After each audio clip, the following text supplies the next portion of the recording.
Good. Good afternoon, everyone. I'm so happy to have you join us today because I am super delighted to introduce our guest for today, Talia Schmidt. Talia is head of marketing at AllCloud, and she brings with her over a decade of experience in heading up marketing and business efforts for both service and product technology companies. She specifically focused on cloud technologies, working with companies such as AWS, Salesforce, and NetSuite Oracle. So I'm really excited to have her join us tonight as we surely will have a lot to learn from her. Talia, welcome. Thank you, Riza. I'm glad to be here. Thank you. So Talia, let's just start, understanding a bit about you and yourself. So could you tell us a bit about yourself and how did you even get into marketing? Okay, so this is an interesting story, actually. After graduating from my MBA program, it was the international program at Tel Aviv University. That's really where I started working in, I guess, the tech ecosystem in Israel. And the program was actually like very heavily focused on startups and innovation, and that was kind of the connection. And after the program, I filled a few positions both in Israel and in China, and I worked a lot in, I guess, business development, or where business development kind of meets marketing, and then just kind of shifted into marketing naturally. So Right. I've done business development, a little bit of sales roles, and then kind of shifted into marketing naturally, I guess. Amazing. Nice journey. So now you're at AllCloud. So could you tell us a bit about what AllCloud actually does? Yeah, so AllCloud is it's a service company, and we provide services for companies that need help with their, I guess, cloud technologies. So whether that be cloud platforms like AWS or cloud applications like Salesforce or NetSuite, we help them with their cloud journey, essentially, whether they're moving into the cloud or whether they need to kind of manage their presence in the cloud on different platforms, different applications. So that's what AllCloud does. Amazing. And I noticed that you actually partner with a lot of cloud providers like AWS, Salesforce, and We Oracle, do. right? Yeah, we do. We are an AWS Premier partner. We're a platinum partner for Salesforce. We're a partner of NetSuite Oracle. So we're very focused on our partnerships, and we do a lot of work with our partners, helping them, presenting them in the market, really, and helping those solutions kind of thrive in the market. We have locations in Israel. We're headquartered out of Israel, and then we have locations in Germany as well, in Berlin and in Munich, and we have presence and practices in the US with offices in New York and San Francisco and Toronto. So Amazing.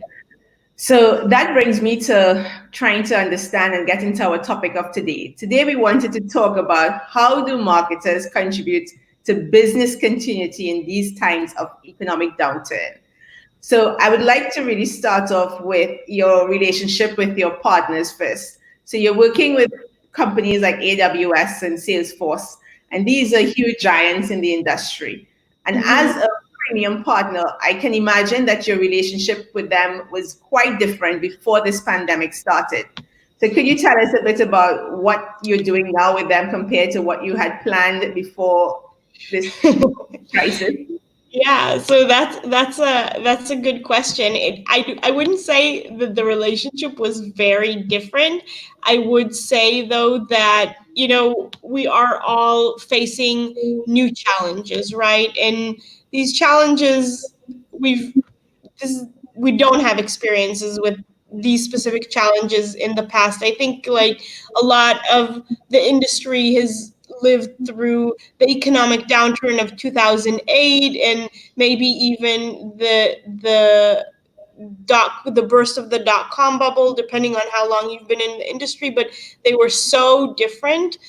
This is really the first time I think that a lot of us are in a situation that we've never lived through. We might never live through again. So the relationship, while not very different, I do think it's a lot stronger. So pulling together to help our mutual clients weather these economic challenges is, I think, key focus for us and our partners. And as we align on those goals, our partnership gets stronger, and we focus on bringing more value to the market, to the communities that we're working in, and to the ecosystem that we live in, depending on what we want to do. So an example would be us working with Salesforce, for example, to pull together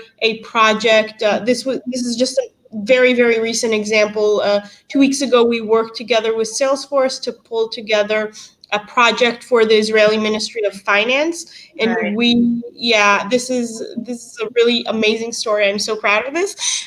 We helped them set up a platform for business owners to be Right. able to submit loan applications for government-backed loans, and this system was up in days, like very quick turnaround, very successful. And right now, even as we're speaking, business owners can submit requests for loans, and these are government-backed loans, and with everything that means, financial benefits, interests, whatever.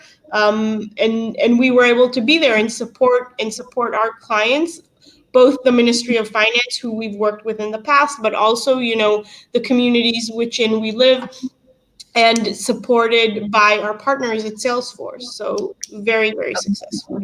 So I could imagine just how much marketing activity had to be around this.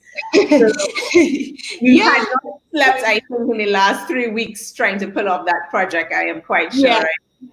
Yeah, it's these things turn around so quickly. Especially, like I said, especially these days. Like, looking back at the beginning of the crisis, it's only been what, like 5, 6, 7 weeks. It seems like a lifetime, but really it hasn't been that long, and we've done so much. Yeah. We've really been able, and I think we're very proud of this. We really were able to respond quickly, and have an answer for our own business, right? So AllCloud needs to continue to serve its clients and communities, its partners, whether the times are really good, or whether the times are really challenging. We have commitments to our clients. So yeah, we were able to respond quickly and turn these things around quickly, and that's something to, I think, be really proud of. I am sure, because you know what you just highlighted. We Yeah, marketers often get stuck in our processes and in our perfection and wanting things to be yeah, perfect. This is a prime example of not having any room for doing over or mistakes, but you're just having to ship something and get it out the door regardless, right? yeah, that's true. I mean, thinking back, to the day where there was a big announcement where everyone, like, okay, within 24 hours you need to be ready to work. The entire organization, this is hundreds of people, right? They all need to start working from home, and this is not just our organization. This is organizations around the country and really around the world. And now organizations need to kind of make that shift really quickly. And what we did was, we put together a project which we called the Business Continuity Response Center.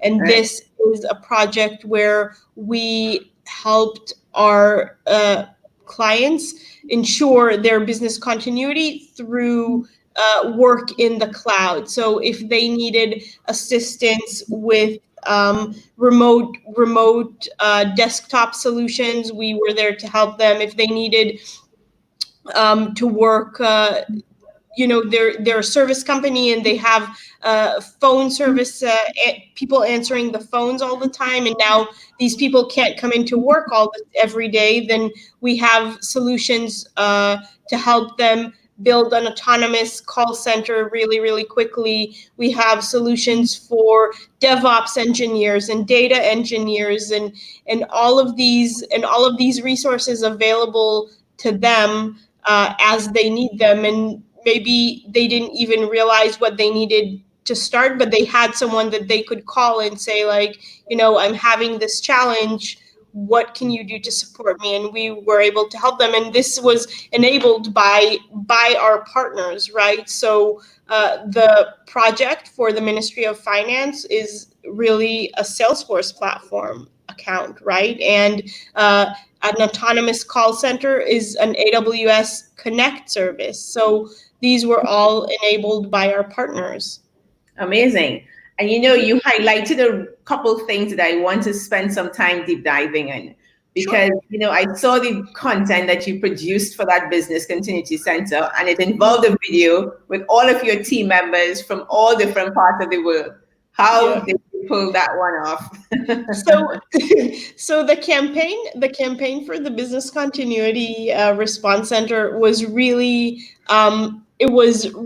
it had a few different components, right? So we did have the traditional landing pages and ads going out. We did have the emails to the clients and all those different components pulled together. But one of the things that we did was, like you said, the videos. And there were two kinds of videos. The first was really from within AllCloud, subject matter experts talking about these solutions. What does it mean to build an autonomous call center in just a few hours? What does it mean to have a remote desktop solution set up in just a few hours? And then the other kind of video was really a video from our team to your team kind of video to communicate that we're here for whatever support you need. And it was a challenge. I won't lie. Like, putting the videos together, it like everyone on the team had to contribute, right? We needed to get the scripts written, and then we needed to get the technology down and taping, and then taping again, because not everyone's used to making videos all the time, right? Exactly. Then we needed editing, and then we needed social media promotions and posting and things like that. So really many people pulled together to get this done. And I think the result is really, really inspiring, and I was really proud of it. Nice. I also was impressed by that video because, just today I was having a discussion with a video expert, and he offers services like this, trying to get companies to do more videos. And he said to me, Risa, the most challenging thing about doing these videos is not really about getting the videos done. It's mostly about getting the people prepared for the videos, because they don't understand, how to sit in front of a camera. They will say things that they will just cut short. So you have to, prompt them to continue to speak, or, have a special facial expression. So there's so much that goes into it, right? Right. There is so much that goes into it. I think that what we've learned, like the biggest takeaway from making the videos, was people really need to be comfortable with what they're saying and avoid kind of, we did have scripts written out, and we did have talking points written out, but people really need to feel comfortable with what they're saying, and they need to understand the main talking points enough and have them memorized, so they don't need to be reading off of a screen, because it comes out, it doesn't come out as good. It's not as professional, right? So just, and practice makes perfect here. And here we were pressed for time because we did want to turn these around really quickly, and there were all these challenges and all these people like waiting for the product. So I think we did one, and then the second one was better, and the third one was even better, and it just like, you just keep churning them out, and eventually like you get a result that is you're happy with. Yeah. All right.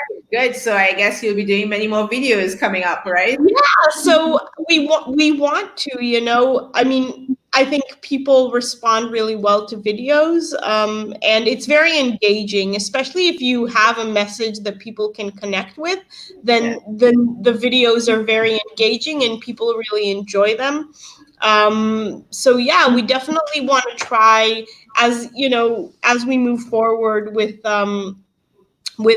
marketing projects in 2020, and who knows what 2020 is going to look like from now on, right? Like no one Exactly. knows, right? But we do want to incorporate more videos. So we do have, for example, we're still doing case studies, right? But then today we said, why don't we do both a case study, publish it on our website, but we can also try a video case study. Like, we'll see how that works. If it's not is like, if it doesn't work like we want, then we don't have to use it, but we can try. We can see how people engage with it. We can see if people like it, if they don't. So I think Amazing. trying is the key. Amazing. That's a good point. And I want to talk a bit about what you're going to be doing next, because you've been on a roll. You launched like two major campaigns in less than a month, and this, I'm sure, was not on your calendar at the beginning of the year, right? You No, it started was definitely not on the calendar. None of this was on the calendar. so this is total pivoting. So tell me what you think you want to do in the next couple of weeks, since you're seeming to do things every day. So, things are changing so quickly. It's just so hard to say. I think we're moving very, very quickly. And as things progress, we're learning as we go. But there are a few, I think, key anchors that we work with, or really a few stars that we've set our compasses to. And the first is work with partners. Our Mhm. partners, very, very strong relationships. So work with them, communicate with them, align with them on what our goals are, what their goals are, and how we can support them in their goals as well. And keep the lines of communication open, both to the partners and to the clients. Those are two very, very important pieces.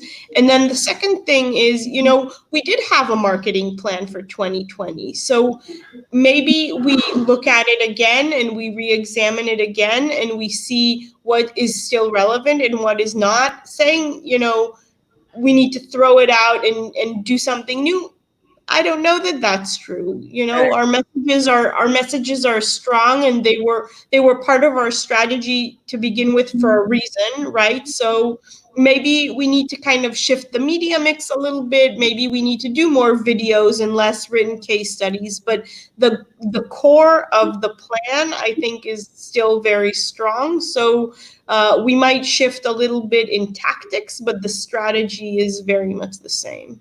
Amazing.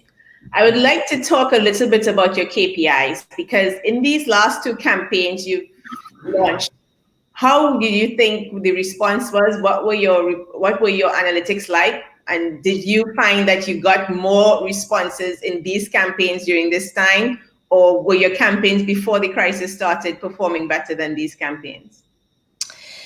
So I think the key here is that we're looking at KPIs that are a little bit different, Right. right? So if in the past our KPIs were, I don't know, and every company is a snowflake, right? So they're all a little bit different, and they all have their own kind of KPIs. Technology companies tend to have KPIs around pipeline. So what are the incoming leads looking like? How many are there? What quality they are? Those kinds of things. Right. And then just, I guess, looking at these campaigns, or KPIs were probably a little bit different. And if the core KPIs for your company that you're working with is pipeline, and now people are not buying so much anymore, the contracts aren't getting signed as quickly, and the sales cycles are taking a little bit longer and things like that, just because people are more cautious right now, and this is just the way things are, then you kind of need to adjust what you're looking at. And moving up the waterfall makes a lot of sense to me.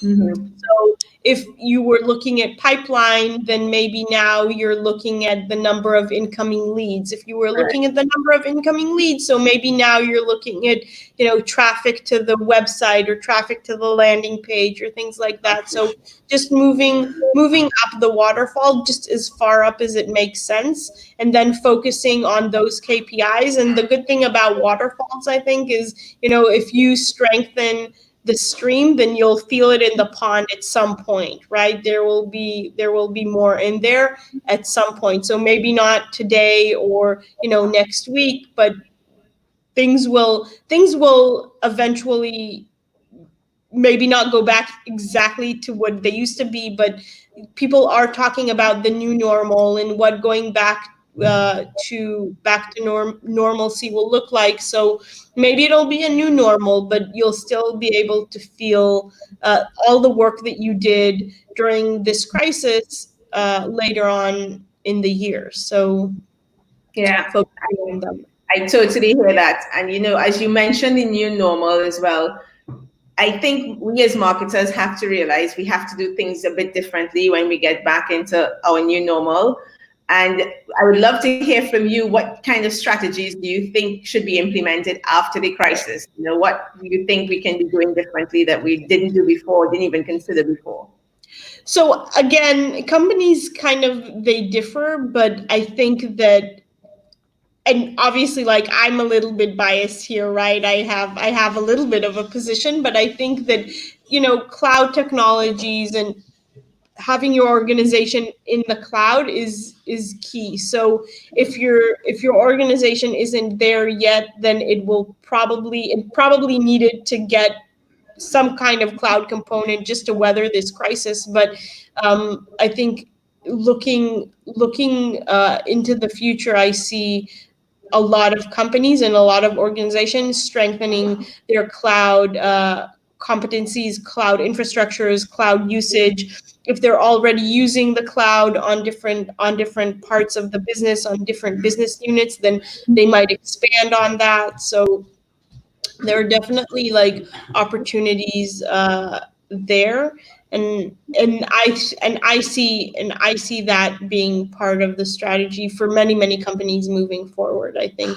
they would have to be, in order to, no one knows if this is gonna go away forever, if it's gonna go away and come back. So you definitely want to be ready for a situation again where you can't once again go into the office. And if you're caught off guard a second time, then, like, I don't know what to say to you, right? Like, I know, right? yeah, Exactly. And this was really a very common thread throughout the last couple of weeks, because I had so many companies who were speaking to us before to come on to do more digital marketing and to start yeah, doing more online stuff, and they were hesitant. They were like, "Why do I need this? My business is successful. I can send my sales reps out." And now that it has hit them that no one can move and they had to be online because it was the only way for them to actually manage their businesses, they yeah, ended up calling us. I don't have a break. I have phone calls every day where people are now saying, "Get me HubSpot or get me marketing. I need some yeah, PPC campaigns. I need videos," because they now realize the urgency of really getting online and not depending on just their field teams to bring them yeah. business, right? Yeah, for sure. Maybe that's why the videos were so popular and very engaging with people, is that they miss that interaction. So they want to see people, because they are not meeting them in the office. They're not, like, meeting them in different places. They're not going to business meetings. So seeing someone on a video talking, even talking about, like, a remote desktop solution is interesting and more engaging than reading a blog post about remote desktop solutions. So And you're yeah. right, and now that you mentioned videos again, I'd like to ask you, so tell me a bit about the process in terms of, did you do all of the work in-house by yourself as the marketing team, or did you use an external company to come in and help with some of this?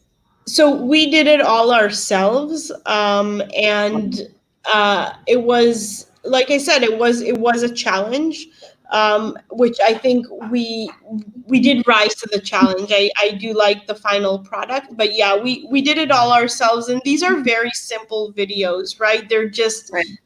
very, very clear cut subject matter experts talking into a laptop camera. Very simple, and of course you can go as simple or as complex as you want on these things. Our goals was really the content around it and to turn it around quickly, so we can communicate our messages clearly and quickly to our client base and our followers. But yeah, you can go as there are so many things you can do, right? Like with video. Exactly. Yeah. Exactly. But what I liked about what you said is how you still managed to do it in house by yourself and you made it Yeah. simple. So Yeah. the quality of the videos you did, if you want to see the video, just go to AllCloud page or hook up with Talia, you'll see the videos they've done. And you Yeah. can see that, it really was a simple execution in terms of your team members were speaking to their cameras and then somebody edited it and brought it all together. So it really was not that complicated. So more and more people should really understand that they have to invest in videos, and this is one of the ways to do it. Yeah. Right? Yeah. Mm-hmm. Yeah, Amazing. I agree. I So agree. as we get close to the end of our time here, I would just love to hear some final parting words from you. What is like one piece of advice you would like to leave to marketers today going through this crisis and how they can cope to really continue to add value and add business continuity to their businesses? So I think it's a challenge, but adapting quickly and turning things around quickly is important, right? So there is a lot of merit to getting things right, but you definitely want to make sure that if you have a message that you want to communicate, then you can put it out there and get responses quickly and then measure and course correct. And you're always measuring and course correcting as you go. That's the main message, I think. And then try to contribute to the conversation, right? So support your communities, support your customers, support your partners, and contribute to the conversation in a productive way, not scaring people, not, trying to bank on a poor situation, but really being supportive there for your customers and your partners is also a good message, I think. I really appreciate those two pieces of advice. Thank you so much. Guys, Sure. you heard it from Talia herself. First Sure. thing, done is better than perfect. Get your messages out there, get your campaigns out there. Don't get stuck in the long processes and the long waits of approvals and the long waits of testing. There's no better time than now to really test things live and see the responses you're getting for your campaigns before making a decision on them. And secondly, support your community. So Talia is mentioning to us that we have to get out there and see how our customers need our help. And don't think so much about the bottom line right now. Think about providing value. Think about really supporting them and getting them through this time. Yeah, I think So value contributes to the bottom line. That's the message, right? So worry about providing value, and the bottom line will be taken care of through that. amazing. Thank you so much, Talia. It was amazing speaking to you. Guys, Sure. thank you for joining us tonight. It was lovely having you on. And if you want to reach Talia to be able to get more questions or answer and have more answers to your questions, feel free to connect with her on LinkedIn, right, Talia? Yeah, sure. I'm happy to answer questions. I'm happy to give advice. I'm on LinkedIn. Reach out. No problem. Amazing. Lovely. Sure. So thank you, everyone. Keep safe, stay home, or at least stay away from everyone. Bye. Bye. Thank you for having me. Bye. You're welcome, Talia. Bye. Okay.